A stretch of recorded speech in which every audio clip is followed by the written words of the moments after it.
Le temps de l'émotion est maintenant le temps de l'action. Quelle réponse apporter concrètement au terrorisme et afin de se protéger mieux, de protéger les Français, de protéger notre pays contre des agressions qui pourraient venir de l'intérieur comme de l'extérieur d'ailleurs. C'est avec Robert Hue, le sénateur du Val d'Oise, que nous allons en parler, qui est aussi le président du mouvement unitaire progressiste.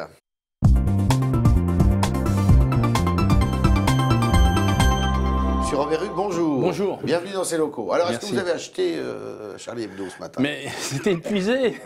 Mais on me dit que demain, là, il y aura à nouveau des... Alors, on a appris ce matin que Dieudonné avait été mis en garde à vue pour apologie du terrorisme. Vous savez, sur les réseaux sociaux, sur sa page Facebook, il avait dit que lui, il était Charlie Koulibaly, du nom d'un des 3 terroristes. Est-ce que ça vous paraît normal? Écoutez, l'apologie du terrorisme est un délit. C'est un délit. Un délit lourd, majeur. Et on est dans un état de droit. Oui. Dans ces conditions, il est absolument normal que ce soit pris en compte dans un dispositif de justice. Ça me semble évident. C'est un provocateur, c'est un idéologue, c'est quoi Dieudonné?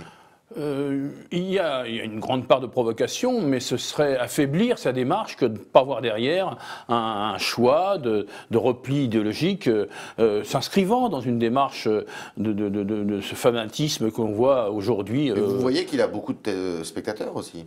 Oui, certes, mais vous savez, la ça façon... veut dire quelque chose, non? Oui, ça veut dire quelque chose. Ça veut dire qu'il y a un très gros effort à faire d'explication dans notre pays pour que l'ensemble des couches populaires, des gens dans ce pays ne voient pas dans des issues de ce type fanatiques, délirantes, des issues à leurs problèmes concrets. Vous avez écouté le Premier ministre hier à l'Assemblée nationale. Est-ce que vous êtes en phase avec la philosophie de son discours? Oui. Absolument, je suis en phase. Je suis en phase avec la philosophie de son discours. Je ne vais pas enfoncer des portes qui ont déjà été ouvertes par d'autres, mais je trouve que le président de la République, l'exécutif, dans un moment crucial, historique, ont eu un comportement que chacun s'accorde à reconnaître, au-delà des sensibilités politiques, absolument sans aucune hésitation. C'est important parce que une partie du mandat de François Hollande s'est fait autour de l'idée d'une approche difficile parfois, de doute de sa part, d'hésitation. Or là, dans un événement qui ne peut pas être plus lourd, plus majeur que celui-là, la réponse est, nous avons un président de la République, nous avons la fierté de la République dans laquelle nous sommes, et moi j'ai une certaine fierté d'avoir vu les dirigeants de mon pays, le président de la République, se conduire avec exemplarité. Est-ce que vous êtes d'accord avec cette phrase forte qu'il a prononcée hier et qui d'ailleurs fait la manchette du Figaro ce matin?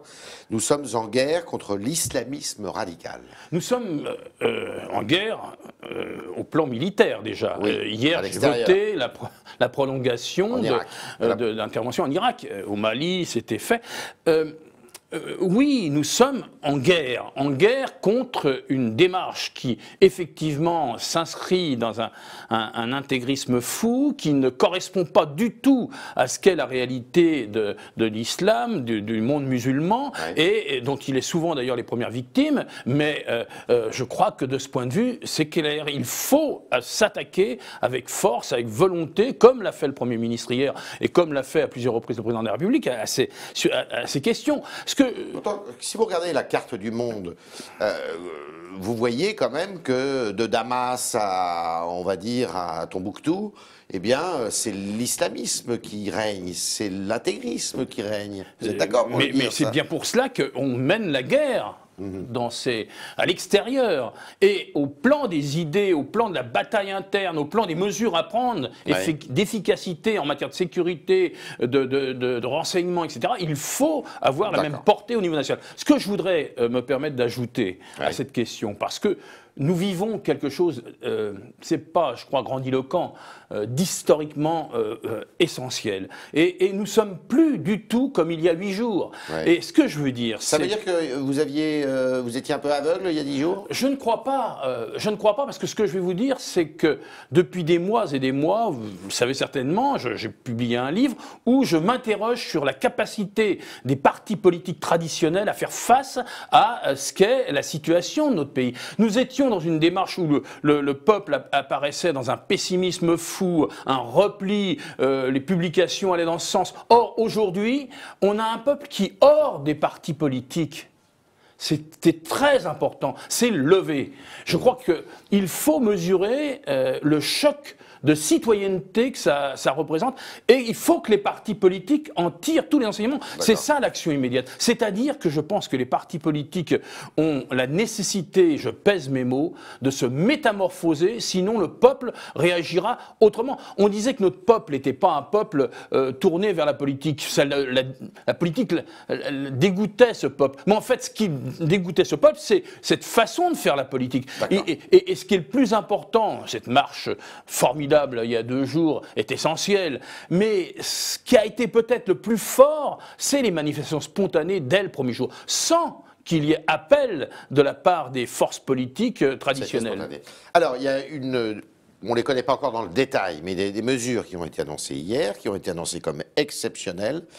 Est-ce que sur l'ensemble de ce que vous avez entendu hier, en termes techniques, vous êtes d'accord? Ou est-ce que vous redoutez que les libertés publiques soient remises en question? Sur ce qu'a dit effectivement le Premier ministre, je suis d'accord. Ouais. Je suis d'accord. Pourquoi? Quartier réservé pour les terroristes, il faut prendre toutes les mesures. Mais bien sûr, il y a toujours cette limite, davantage cette frontière fragile. Oui, absolument. Ouais. Cette frontière fragile avec les droits de l'homme qui doivent être respectés. Mais je ne suis pas d'accord du tout avec l'idée d'une démarche à l'américaine, le Patriot Act. Je crois que ça serait excessif. Ça a été écarté. Hein. C'est écarté, légitimement écarté. Et on voit ce que ça a produit. Mais par contre, les mesures, en matière de renseignement, il est évident qu'on a des failles. Oui, on a des failles, mais on a des moyens tout à fait capables de maîtriser. Sauf que l'analyse, une série de choses concernant ces moyens, ces renseignements ne correspondent pas, ne sortent pas. Il faut donc donner des moyens. Ça veut dire des moyens financiers. Ouais. Ça veut dire des moyens financiers. Il va falloir faire des choix aussi. Ah oui, il faut faire des choix. Il faut faire des choix. Où est-ce qu'on les fait, ces choix? Écoutez, on va être appelé à en discuter, puisque je ne pense pas... Il n'y a plus d'argent dans les caisses. Oui, mais bon, il y en a de l'argent. On peut en trouver de l'argent. Vous n'allez pas augmenter les impôts? Non, certainement pas. Mais bon, il y a des choix qui ont été faits majeurs en termes d'aide concrète, économique, des milliards qui sont accordés, souvent sans contrôle. Il y a là certainement des pistes. Mais il faut donner les moyens nécessaires. Il faut des dispositions en matière d'incarcération différentes. Il faut vraiment... Et puis l'école, ceux qui nous moquaient un peu avec le nombre d'enseignants supplémentaires qui venaient, je crois que c'était utile, mais aussi des moyens en effectif. En police. En police, bien sûr. 2 questions encore pour finir.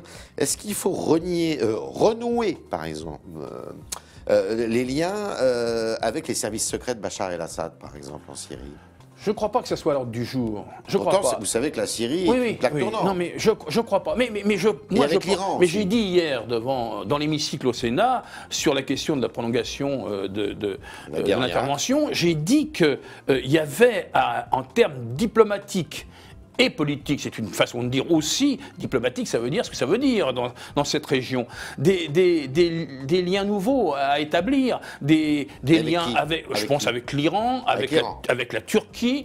Je pense qu'on est en droit de demander quelques explications. C'était sa place, Erdogan, dimanche à Paris? C'est un choix qui a été fait. Moi, l'essentiel, c'était qu'il y ait une large mobilisation.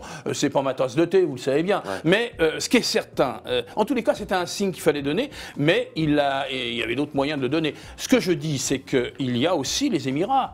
Il faut qu'on ait quelques indications sur l'ambiguïté dans laquelle ils sont par rapport au terrorisme. Voilà des questions. Il faut leur poser des questions. Il faut leur poser des questions. Et puis, il y a la Russie. Qui pense un seul instant que l'on va régler ce problème-là sans qu'il y ait un rapport avec la Russie? Donc, je crois que tout ça fait partie d'un ensemble diplomatique et politique. Alors, je voudrais votre réaction à cette phrase que j'ai tirée d'un journal qui s'appelle le Global Times et qui est un des journaux officiels du Parti communiste chinois.